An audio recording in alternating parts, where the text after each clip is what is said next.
ចាជំរាបសួរពេលនេះយើងនឹងស្ដាប់បន្តទៀតនៅការអានសៀវភៅកម្មអ្នកសាងលោកពិតដែលជាស្នាដៃនិពន្ធរបស់បណ្ឌិតម៉ែមទីនម៉ុនលបងប្រាជ្ញាជីវិតដ៏ស៊ីជម្រៅនិងល្អិតសុខុម 1. តើជីវិតអាចកើតចេញពីរូបបានដែរឬទេនៅពេលដែលការបង្កាត់សត្វធ្វើបានជោគជ័យការបង្កាត់មនុស្សក៏បានទទួលជោគជ័យដែរហើយត្រូវបានពិភាក្សាដោយហេតុផលតាមទស្សនៈព្រះអភិធម្ម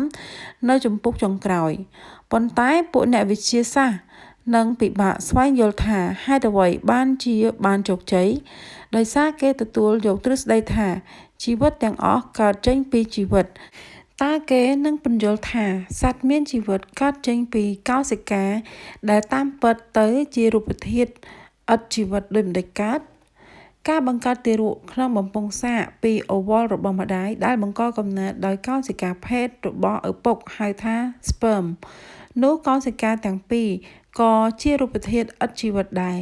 ម្យ៉ាងទៀតពួកអ្នកវិទ្យាសាស្ត្រក៏នឹងឆ្វេងយល់ថាវាពិបាកដើម្បីពន្យល់ពីរបៀបដែលទារកមានជីវិតកើតចេញពីកោសិកាពីរដែលជារូបធាតុនោះណា 2. ទ្រឹស្ដីពន្ធុនៅក្នុងរដូវលំអងផ្ការយពិភពរុក្ខជាតិឥតជីវិតរវាងលំអងផ្កាឈើនិងស្លាកស្នាមបង្កើតបានជាពូជដែលបង្កើតបានជារុក្ខជាតិដូចគ្នាទៅនឹងរុក្ខជាតិមេក្នុងពេលវេលាសមរម្យរុក្ខជាតិថ្មីនោះនឹងចេញផ្លែដូចគ្នាទៅនឹងរុក្ខជាតិមេដែរប៉ុន្តែនៅក្នុងពិភពមនុស្សកូនប្រុសស្រីដោយឪពុកម្ដាយរបស់គេតាមលក្ខណៈអាការៈមួយចំនួនប៉ុណ្ណោះហើយកូនខ្លះខុសពីឪពុកម្ដាយរបស់ពួកគេទាំងស្រុងឪពុកម្ដាយមានពណ៌សម្បុរត្នោតសក់ពណ៌ខ្មៅភ្នែកពណ៌ខ្មៅចំណែកកូនប្រុសស្រីមានសម្បុរ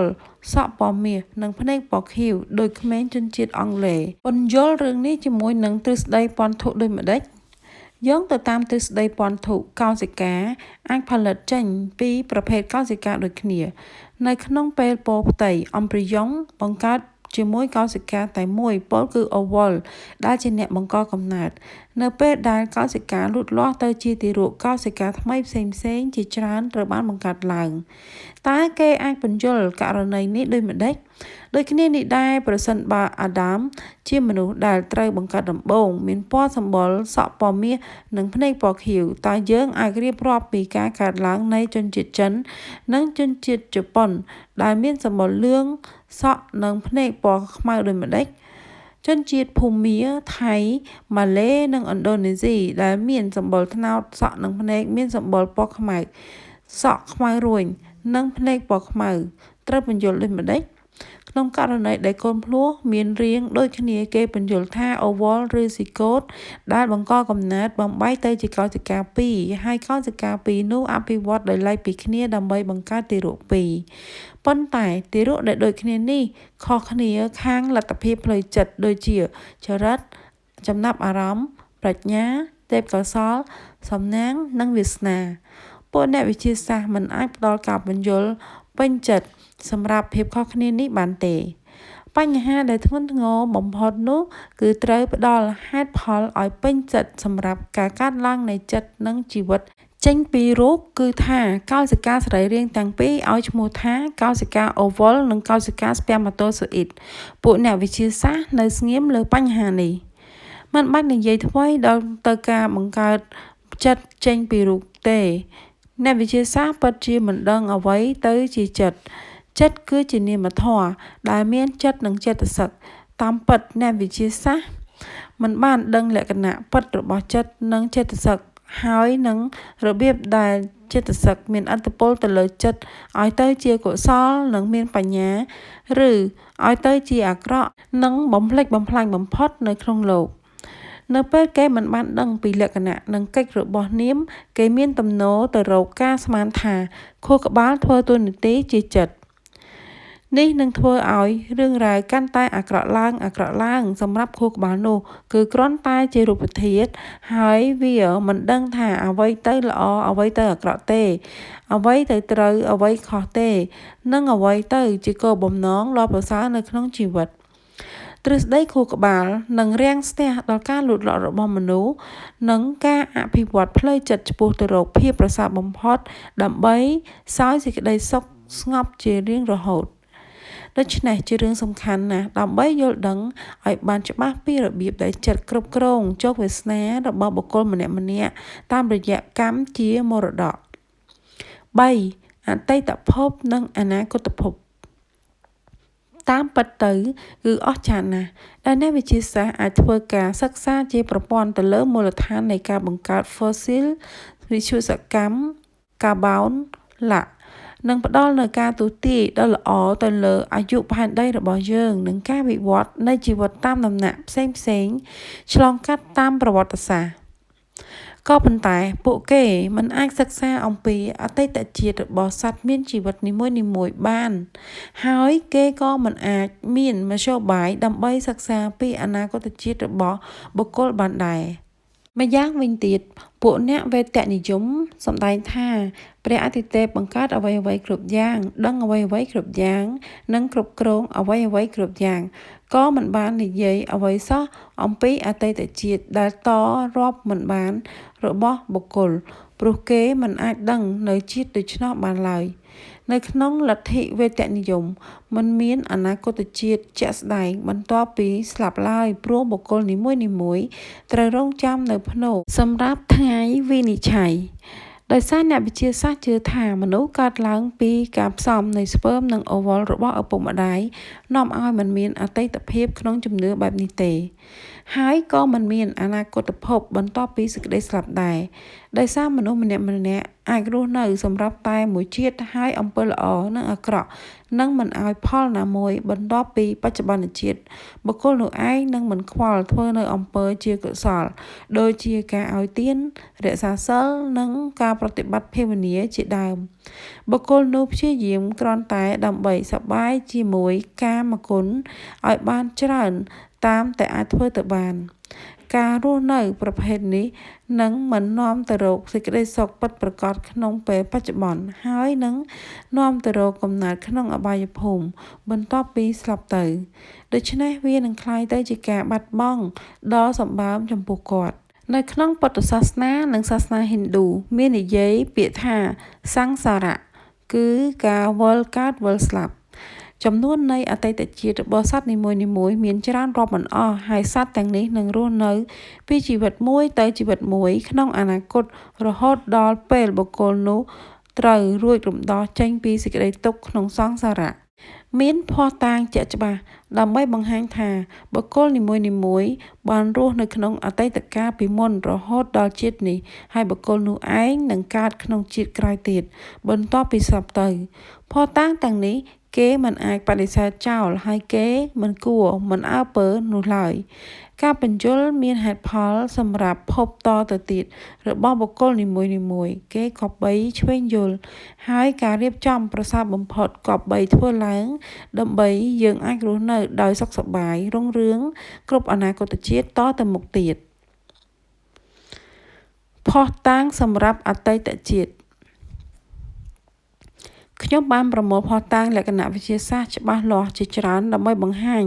ពិតជាមានអតីតជាតិនិងអនាគតជាតិរបស់បុគ្គលនីមួយៗក្នុងសៀវភៅរបស់ខ្ញុំដែលមានចំណងជើងថាភស្តុតាងនៃវិទ្យាសាស្ត្រសម្រាប់អតីតជាតិនិងអនាគតជាតិដោយសារមានអ្នកចាប់អារម្មណ៍សៀវភៅនេះជាច្រើនទើបសៀវភៅនេះត្រូវបានបោះពុម្ព7លើកជាភាសាភូមាអ្នកដែលចាប់អារម្មណ៍អាចអានយ៉ាងពិស្ដារអំពីអតីតនិងអនាគតជាតិរបស់បុគ្គលដែលគួរឲ្យកត់សម្គាល់មួយចំនួននៅក្នុងសៀវភៅនោះក្នុងទីនេះខ្ញុំនឹងរៀបរាប់ភស្តុតាងទាំងនោះដោយសង្ខេបប៉ុន្តែចំសេចក្តីដើម្បីធ្វើឲ្យរឿងរ៉ាវច្បាស់ឡើង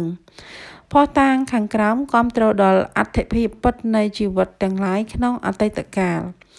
1. មានបុគ្គលចាំជាតិរបស់ខ្លួននៅពីពេញពិភពលោក 2. ក្មេងមានទេពកោសល្យមាននៅពេញពិភពលោក 3. គេអាចចាំអតីតជាតិបាននៅពេលគេចាស់ទៅតាមរយៈវិធីសណ្ដំ 4. គេអាចដឹងអតីតជាតិតាមរយៈអភិញ្ញា 5. គេអាចដឹងអតីតជាតិដោយការប្រតិបត្តិវិបស្សនាកម្មដ្ឋាន 1. បុគ្គលដែលចាំអតីតជាតិ មានបុគ្គលទូទាំងសកលលោកដែលអាចចាំអតីតជាតិរបស់ខ្លួនយ៉ាងត្រឹមត្រូវនៅក្នុងពុទ្ធសាសនានិយាយថាបុគ្គលទាំងនេះសម្រេចបាននៅបញ្ញាហៅថាជាទេសរញ្ញាណបុគ្គលទាំងឡាយដែលចង់បានបញ្ញាប្រភេទនេះអាចធ្វើឲ្យសម្រេចសេចក្តីប្រាថ្នារបស់ខ្លួននៅពេលគេធ្វើកុសលកម្មនានាបុគ្គលល្បីល្បាញ2នាក់ដែលសម្រេចបានបញ្ញាបែបនេះដែលឥឡូវកំពុងរស់នៅទីក្រុងយ៉ងហ្គូនគឺលោកបណ្ឌិតតាហាឡានិងអ៊ូអេណាងលោកបណ្ឌិតតាហាឡាគឺជាអ្នកឯកទេសខាងរោគស្បែកនិងជាសាស្ត្រាចារ្យចូលនិវត្តន៍នៃវិទ្យាស្ថានវេជ្ជសាស្ត្រក្នុងអតីតជាតិគាត់គឺជាក្រមុំសៅកែមានឈ្មោះថាដ័រស្វេម៉ៃបានបរិច្ចាគដីស្រែរបស់នាងផ្ទះសម្បែងនិងទ្រព្យសម្បត្តិរបស់នាងប្រគេនដល់វត្តអារាមហើយធ្វើសេចក្តីប្រាថ្នាឲ្យបានក្លាយទៅជាមនុស្សមានប្រាជ្ញាក្នុងជាតិក្រោយបំណងប្រាថ្នារបស់នាងត្រូវបានសម្រេចសូម្បីតែស្លាកស្នាមភ្លើងនៅលើទ្រូងរបស់ដ័រស្វេម៉ៃក៏ត្រូវបានផ្ទេរមកដិតជាប់នៅលើទ្រូងរបស់បណ្ឌិតតាហាឡាដែរអូអេណាញជាជំនួយការនាយកចូលនិវត្តន៍និងជាទីប្រឹក្សាក្រសួងធម្មការគាត់អាចចាំអតីតជាតិរបស់គាត់ថាជាប្រធានជាតិការ៉ែនអ៊ូណេជ័រនិងគ្រួសាររបស់គាត់យ៉ាងពិស្ដារគាត់ថែមទាំងចាំបាននៅឆ្នាំងដីដែលអ៊ូណេជ័រដាក់កាក់មាសប្រាក់កប់នៅក្នុងដីក្រោមដើមស្វាយកាលមានអាយុ3ឆ្នាំអ៊ូអេណាងបានដើរទៅកាន់ផ្ទះចាស់ពីមុនរបស់គាត់ហើយបានប្រាប់អតីតកូនប្រុសស្រីរបស់គាត់ឲ្យជីកយកឆ្នាំងនោះពួកគេជីកយកវាបានហើយជឿជាក់ថាកូនប្រុសនោះពិតជាឪពុករបស់ខ្លួនមែនគាត់បានទៅលេងអតីតគ្រួសាររបស់គាត់ជារៀងរាល់ឆ្នាំបណ្ឌិត Ian Stevenson សាស្ត្រាចារ្យមកពីសាកលវិទ្យាល័យ Virginia សហរដ្ឋអាមេរិកបានធ្វើការស្រាវជ្រាវទូទាំងពិភពលោកទៅលើមនុស្សដែលប្រាប់ពីអតីតជាតិរបស់ពួកគេបន្ទាប់ពីបានធ្វើការសិក្សាប្រហែល 1000 ករណីហើយបានធ្វើការបោះពុម្ពសៀវភៅជាច្រើនតាមការស្រាវជ្រាវរបស់គាត់មកគាត់បានសន្និដ្ឋានថាក្មេងៗដែលគាត់បានពិនិត្យសង្កេតទាំងនោះអាចប្រាប់យ៉ាងត្រឹមត្រូវអំពីអតីតជាតិរបស់ខ្លួននៅមីយ៉ាន់ម៉ាឬប្រទេសភូមាភាគកណ្ដាលនៅក្នុងភូមិមួយឈ្មោះអ៊ីនពីនឡាក់នៅសង្កាត់តាហ្គូនមានកូនក្មេងស្រីម្នាក់កើតមកមានដុំសាច់ពោក2នៅលើក្បាលរបស់ខ្លួនដូចជាស្នែងក្របីនាងឈ្មោះម៉ាហាតៃនៅពេលនាងអាចនិយាយបានច្បាស់នាងបាននិយាយអំពីអតីតជាតិ2ដងរបស់នាងក្នុងអតីតជាតិទី1ឈ្មោះរបស់នាងគឺដ័មញាក់នៅភូមិញ៉ាញ់ប៊ីនជីដ័មញាក់បានជួលម៉ាតេងទីននិងម្ដាយរបស់នាងឲ្យធ្វើការនៅក្នុងស្រែរបស់នាងម៉ាតេងទីនទើបតែមានអាយុ13ឆ្នាំប៉ុន្តែនាងមានរាងខ្ពស់មាំដូច្នេះម្ដាយរបស់នាងបណ្ដោយឲ្យនាងធ្វើការដូចជាមនុស្សពេញវ័យដែរប៉ុន្តែនៅពេលដ័មញាក់បានឲ្យថ្លៃឈ្នួលដល់ពួកគេឲ្យនាងម៉ាតេងទីនតែថ្លៃពាក់កណ្ដាលនៃតម្លៃមនុស្សពេញវ័យដោយនិយាយថាម៉ាតេងទីនជាកូនក្មេងម្ដាយរបស់ម៉ាតេងទីនបាននិយាយអង្វរថាយើងជាអ្នកក្រដូច្នេះហើយទើបខ្ញុំបណ្ដោយឲ្យកូនធ្វើការដោយមនុស្សពេញវ័យដើម្បីទទួលបានប្រាក់ឈ្នួលរបស់មនុស្សពេញវ័យដូច្នេះសូមមេត្តាផ្ដល់ឲ្យនាងនៅប្រាក់ឈ្នួលដោយមនុស្សពេញវ័យដមញ៉ាបដិសេធមិនព្រមឲ្យថ្លៃឈ្នួលនោះទេនោះជាការបោកប្រាស់ថ្លៃឈ្នួលពាក់កណ្ដាលរបស់ម៉ាតេងទីនដូច្នេះនៅពេលដមញ៉ាបានស្លាប់ទៅនាងបានទៅចាប់កំណើតនៅក្នុងផ្ទៃនៃក្របីរបស់ម៉ាតេងទីននាងកើតជាក្របីញីកើតកូនបាន3ក៏ស្លាប់ទៅនៅពេលយប់មុនពេលស្លាប់ម៉ាតេងទីនសុបិនថាក្របីញីនោះមករកនាងហើយឲ្យសាច់ដល់នាងម៉ាតេងទីនមានគភ៌ហើយសម្រាលកូនបានម៉ាតៃដែលមានសាច់ដុំពោក2ដូចស្នែងនៅលើក្បាលដើម្បីចង្អុលបង្ហាញថាអតីតជាតិរបស់នាងជាក្របីម៉ាតៃបានចាំកូនក្របីឈ្មោលទាំង3របស់នាងនៅក្នុងអតីតជាតិហើយទួយសោកស្រក់ទឹកភ្នែកចំពោះកូនទាំង3នោះបណ្ឌិតIan Stevenson បានមកប្រទេសមីយ៉ាន់ម៉ាដើម្បីពិនិត្យសង្កេតលើករណីនេះ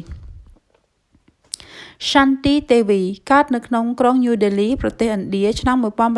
1926កាលនាងមានអាយុ3ឆ្នាំនាងបានប្រាប់ឪពុកម្ដាយរបស់នាងថានាងមានប្តីឈ្មោះ Kantanath Chowbey ជាឈ្មួញក្រណាត់នៅមុទ្រៈ នាងនិយាយថានាងជាប្រពន្ធរបស់គាត់ឈ្មោះលុតឌីក្នុងអតីតជាតិហើយថាលុតឌីបានស្លាប់10ថ្ងៃបន្ទាប់ពីសម្រាលបានកូនប្រុសមួយដោយសារនាងបាននិយាយរឿយៗអំពីអតីតជាតិរបស់នាងឪពុករបស់នាងបានសរសេរសម្បត្តិមួយថ្លែងទៅកាន់ដាណាតចៅប៊ីប្រហែលមួយសប្តាហ៍ក្រោយមកមានសម្បត្តិមួយឆ្លើយតបមកពីកាន់ដាណាតចៅប៊ីថា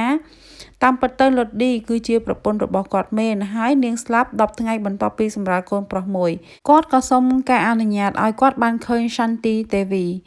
ពី3ថ្ងៃក្រោយមកខណៈពេលដែលឆន្ទីកំពុងលេងនៅខាងមុខផ្ទះនាងបានរត់ចូលទៅក្នុងបន្ទប់គេងភ្លាមនៅពេលម្ដាយនាងសួរនាងឆ្លើយថាប្តីមុនរបស់នាងគឺឈរនៅច្រកទ្វារគឺកាន់ដាណាតចៅប៊ីនឹងឯងនៅពេលអ្វីទាំងអស់ដែលឆន្ទីបាននិយាយគឺជាការពិតឪពុករបស់នាងបានផ្ដល់ព័ត៌មានដល់ផ្នែកស្រាវជ្រាវថាកូនស្រីរបស់គាត់អាចចាំអតីតជាតិរបស់នាងបានយ៉ាងច្បាស់គេបានរៀបចំដំណើរមួយទៅយកឆន្ទីទេវីនៅមុទ្រៈនៅកន្លែងស្ថានីយ៍មុទ្រៈឆន្ទីបានធ្វើបដិសណ្ឋារកិច្ចពួកញាតិពីមុនរបស់នាងតាមឈ្មោះគេដាក់នាងនៅក្នុងរទេះហើយសុំឲ្យប្រាប់ទិសដៅទៅកាន់ផ្ទះពីមុនរបស់នាងឆន្ទីបានផ្ដល់ប្រាប់ទិសដៅត្រឹមត្រូវនាងនៅតែអាចចាំផ្ទះនោះបានទោះបីគេគូពណ៌ខុសពីមុនក៏ដោយមុនពេលដើរចូលទៅក្នុងផ្ទះអ្នកស្រាវជ្រាវបានសួរឆន្ទីអំពីបន្ទប់និងគ្រឿងសង្ហារិមនានានៅក្នុងបន្ទប់នីមួយៗគេរកឃើញថាពិតនៅអ្វីដែលនាងបាននិយាយនៅពេលកំពុងអង្គុយឆន្ទីបាននិយាយថានាងគឺលុតឌីបានកប់កាក់ប្រាក់ចំនួន100នៅជ្រុងមួយនៃបន្ទប់នោះអ្នកស្រាវជ្រាវបានជីកយកដោយរីករាយប៉ុន្តែរកប្រាក់នោះមិនឃើញទេពេលនោះកាន់ដាណាតចៅប៊ីបានសុំទោសពួកគេថាគាត់បានជីកយកលុយនោះពីមុនរួចហើយអ្នកអានអាចធ្វើការស្រាវជ្រាវផ្ទាល់ខ្លួនពីព្រោះក្មេងៗដែលអាចចាំជាតិនៅមាននៅគ្រប់ក្រុងគ្រប់ភូមិ2ទេពកោសល្យផ្សេងៗរបស់ក្មេងមានពាសពេញសកលលោកក្មេងទី1ក្មេងអច្ឆរិយៈនៅប្រទេសអង់គ្លេសឈ្មោះ Christian Henneken អាចនិយាយក្នុងពេល2ឬ3ម៉ោងបន្ទាប់ពីកើតគាត់អាចនិយាយតាមអត្ថបទគម្ពីរ Bible នៅអាយុ1ឆ្នាំគាត់អាចឆ្លើយសំណួរណាមួយក៏បានអំពីភូកុបភាសានៅអាយុ2ឆ្នាំគាត់អាចនិយាយភាសាបារាំងនិងភាសាឡាតាំងនៅអាយុ3ឆ្នាំគាត់ក្លាយទៅជានិស្សិតផ្នែកទស្សនវិជ្ជានៅអាយុ4ឆ្នាំគាត់អាចចាំនៅចំណេះដឹងដែលគាត់បានរៀននៅក្នុងអតីតជាតិរបស់គាត់បានយ៉ាងច្បាស់ក្មេងទី2គឺ William James Sadi គឺជាក្មេងអច្ឆរិយៈរបស់សហរដ្ឋអាមេរិកអាចអាននិងសរសេរនៅអាយុ2ឆ្នាំគាត់អាចនិយាយភាសាបារាំងរុស្ស៊ីអង់គ្លេសអាល្លឺម៉ង់ព្រមទាំងភាសាឡាតាំងនិងភាសាក្រិកខ្លះៗនៅអាយុ8ឆ្នាំក្មេងទី3ឈ្មោះ Macaulay នៅប្រទេសអង់គ្លេសអាចសរសេរប្រវត្តិសាស្ត្រពិភពលោកនៅអាយុ6ឆ្នាំគាត់ពិតជាបានសិក្សាប្រវត្តិសាស្ត្រពិភពលោកក្នុងអតីតជាតិរបស់គាត់ក្មេងទី4ចិននៅសាធារណរដ្ឋប្រជាមានិតចិនយល់ភាសាចិននិងភាសាអង់គ្លេសនៅពេលដែលគាត់មានអាយុ18ខែគាត់អាចនិយាយភាសាទាំងពីរនេះនៅអាយុ2ឆ្នាំគាត់អាចអានភាសាអង់គ្លេសនិងភាសាចិននៅអាយុ3ឆ្នាំគាត់រៀនគណិតវិទ្យានៅវិទ្យាល័យ Wuhan នៅអាយុ4ឆ្នាំជានិស្សិតដែលក្មេងបំផុតនៅក្នុងឆ្នាំ1885ក្មេងទី5 Mahalaji នៅប្រទេសមីយ៉ាន់ម៉ាក្នុងឆ្នាំ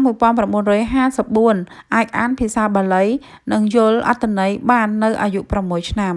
នាងនៅចាំអតីតជាតិរបស់នាងថាកាលពីមុននាងជាព្រះថេរពហុសូត្រមួយអង្គក្មេងទី6មានក្មេងប្រុសម្នាក់ទៀតនៅប្រទេសមីយ៉ាន់ម៉ាឈ្មោះ Pitaka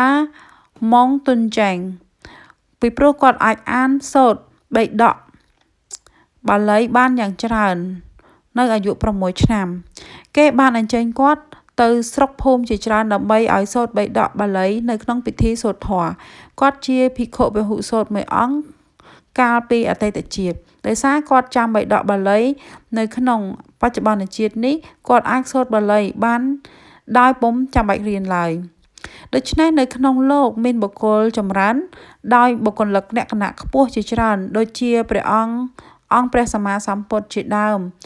តើទាំងនេះជាផលិតផលមួយជាតិឬ តើវាអាចមកពីខួរក្បាលដែលមានលក្ខណៈពិសេសឬ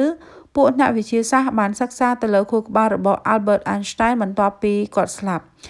ពួកគេមិនបានរកឃើញលក្ខណៈពិសេសអ្វីទេ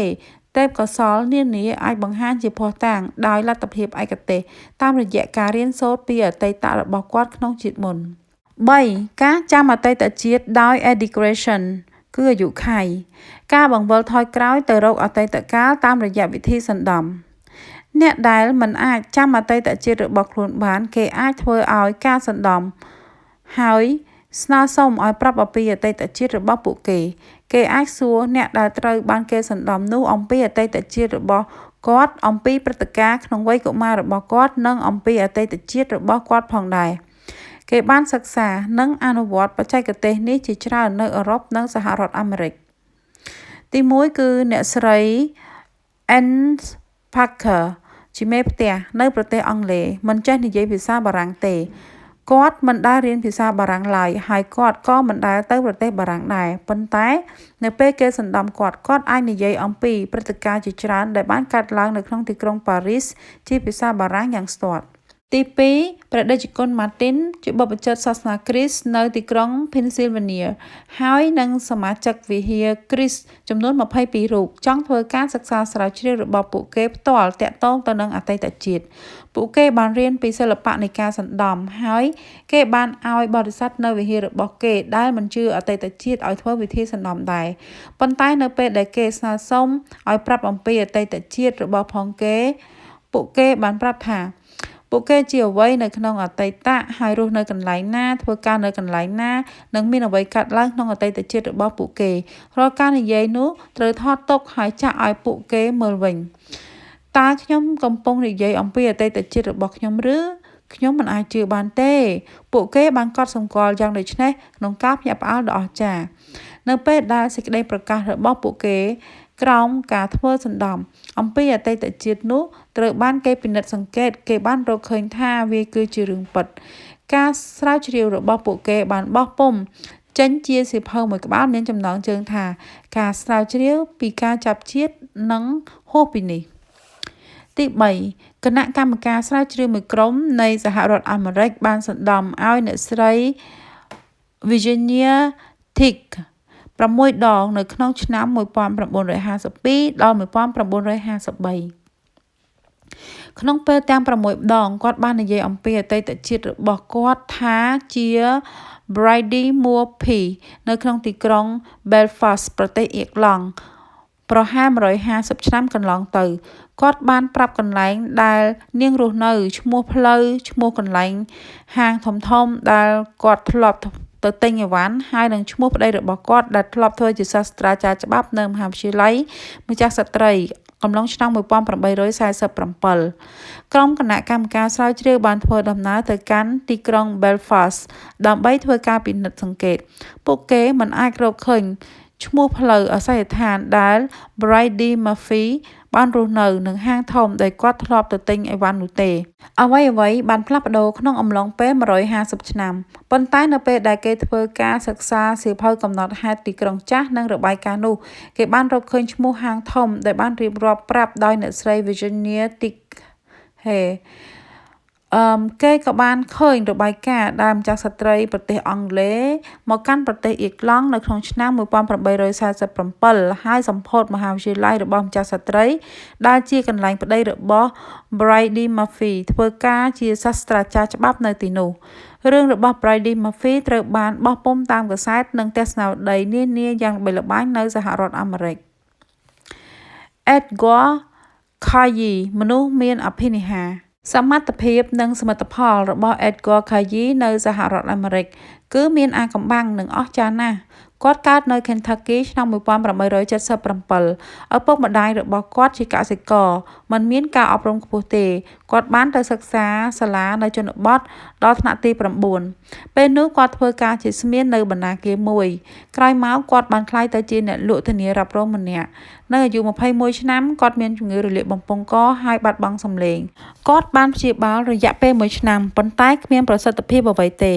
បន្ទាប់មកខណៈពេលដែលគាត់បានកំពុងធ្វើជាអ្នករកស៊ីឈ្នួលថតរូបអ្នកធ្វើដំណើរកម្សាន្ត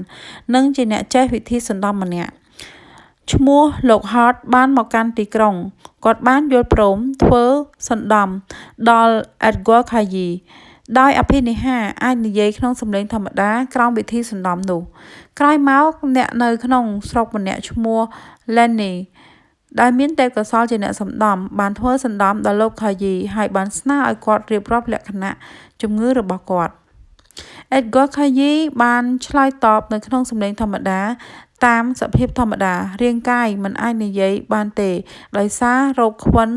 មួយផ្នែកនៃសាច់ដុំខាងក្រោមខ្សែសំឡេងដោយបង្កើតឡើងដោយសរសៃប្រសាទនេះគឺជាលក្ខខណ្ឌចិត្តវិទ្យាបង្កើតឡើងដោយផលប៉ះពាល់ផ្នែករាងកាយវាអាចបំបត្តិដោយការបង្កើតនៅការធ្វើចលនាចំពោះផ្នែកដែលប៉ះពាល់ដោយការផ្ដល់យោបល់នៅគណៈពេលក្នុងលក្ខខណ្ឌដែលមិនដឹងខ្លួនលោក Lenny បានស្នើលោក Cayce យ៉ាងរហ័សថាការធ្វើចលនារបស់គាត់នឹងបានកើនឡើងចំពោះផ្នែកដែលផលប៉ះពាល់លក្ខខណ្ឌនោះនឹងត្រូវបំបត្តិបានជាបណ្ដាទ្រូងខាងលើរបស់ Cayce បន្ទាប់មករបស់គាត់ក៏បានប្រែទៅជាពណ៌ស៊ីជម្ពូបន្ទាប់មកក៏ប្រែទៅជាពណ៌ផ្កាកុលាបបន្ទាប់មកទៀតទៅជាពណ៌ក្រហមជាំបន្ទាប់ពី20នាទីក្រោយមកបរិសុទ្ធដែលកំពុងដេកនោះក្រហមហើយនិយាយថាឥឡូវនេះអស់អ្វីហើយលក្ខខណ្ឌនៃជំងឺគឺអាចបំបត្តិបានហើយធ្វើការស្នើយោបល់ថាចលនាបានត្រឡប់ទៅរកសភាពធម្មតាហើយទុកឲ្យរាងកាយដឹងខ្លួនឡើង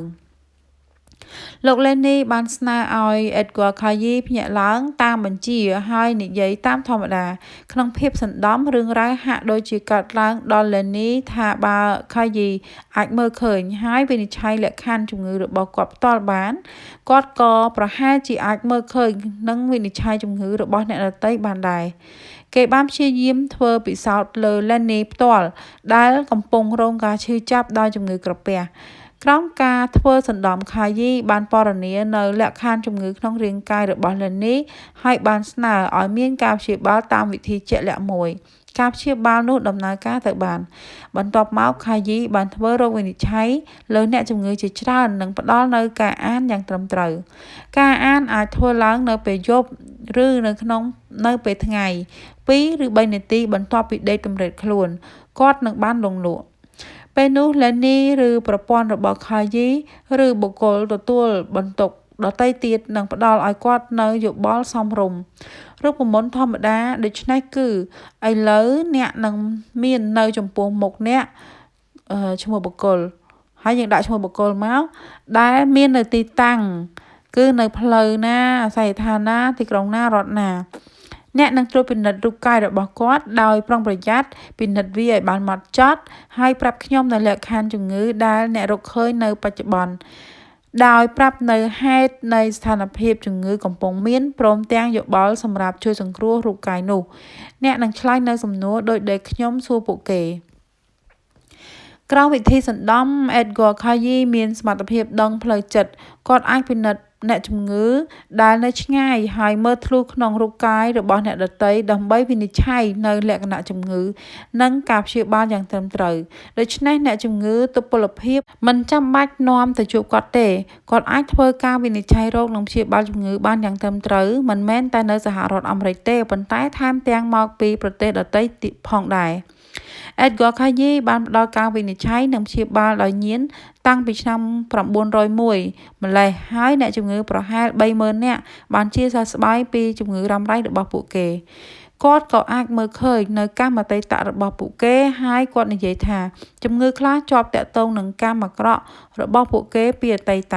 ដើម្បីព្យាបាលជំងឺតាក់ទងនឹងកម្មក្នុងអតីតជាតិផលអាក្រក់នៃ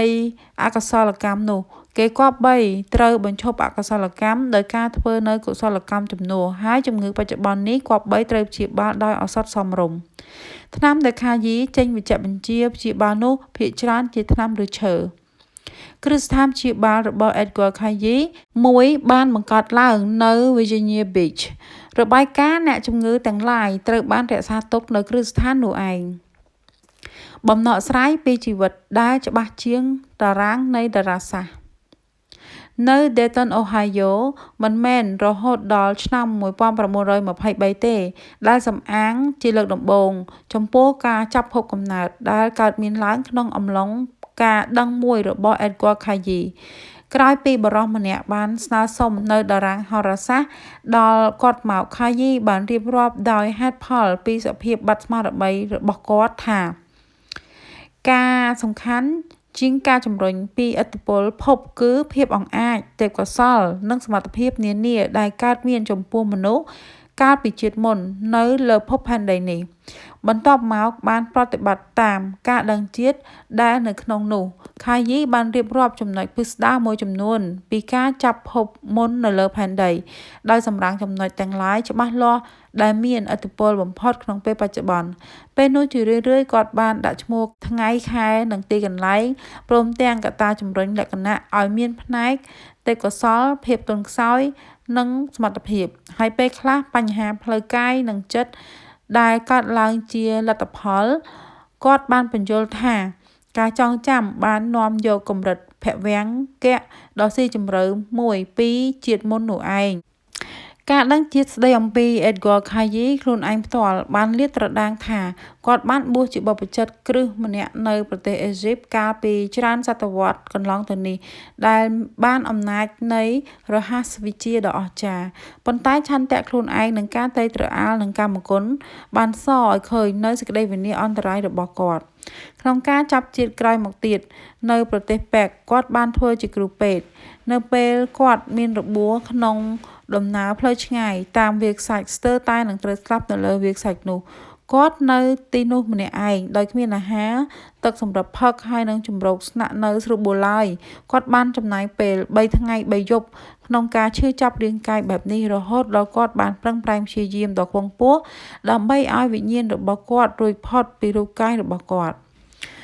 បានជោគជ័យក្នុងការព្យាយាមនោះនេះគឺស្ថិតនៅក្នុងផ្នែកនៃជាមូលដ្ឋានសម្រាប់ឥន្ទ្រីរបស់គាត់ក្នុងពេលបច្ចុប្បន្នសម្រាប់ការរំដោះចិត្តរបស់គាត់